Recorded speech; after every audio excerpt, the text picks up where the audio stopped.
What is going on, everybody? Welcome back to Phones and Drones. For those of you that follow the channel know, just in our last video, we talked about all of these recent updates being releases. They were very minor bug fix releases, but we should be expecting a newer feature-rich update coming soon, and it just got leaked. Not even leaked, it's actually being rolled out to employees right now of Tesla and all that, so expect a wider rollout here in the near future. But we have our details about 2023.12, and this is finally a pretty massive update as far as new features go.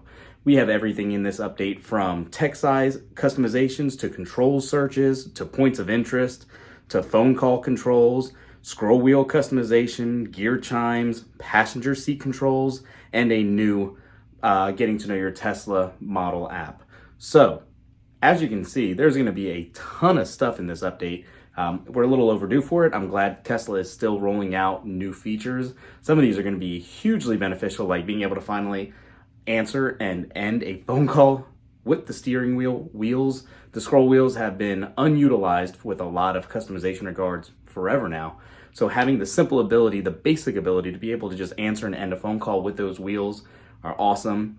But I'm hoping we're not going to get any new bugs discovered here. Finally, Tesla fixed a bug where YouTube video is being reduced to only 360p.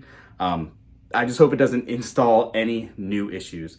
You guys know we're very vocal. We love Tesla, but we'll also call them out with our criticism when that is justified.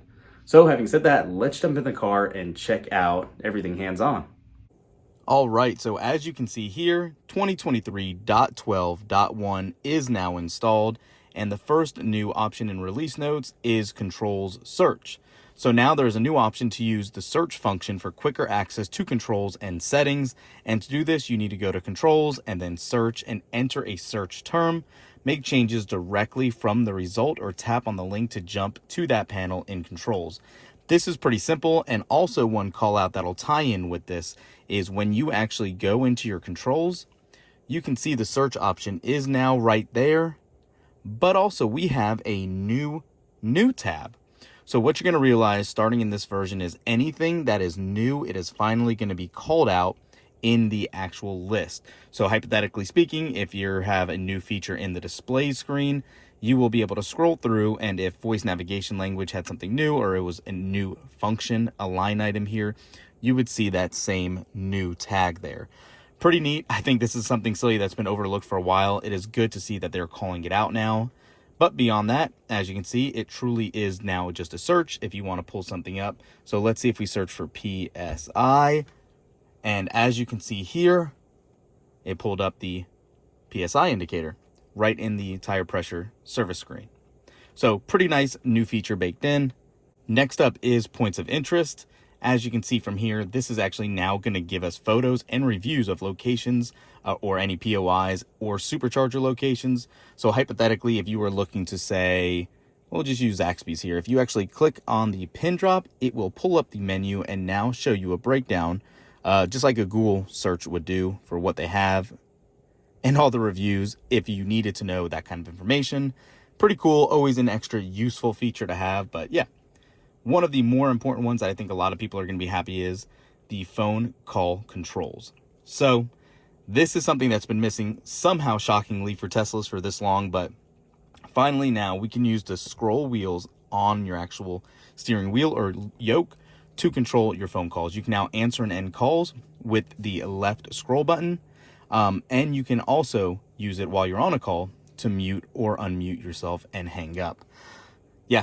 This is awesome. Simple, basic feature again. I don't know how it was missing for so long, but I'm glad to see it's added.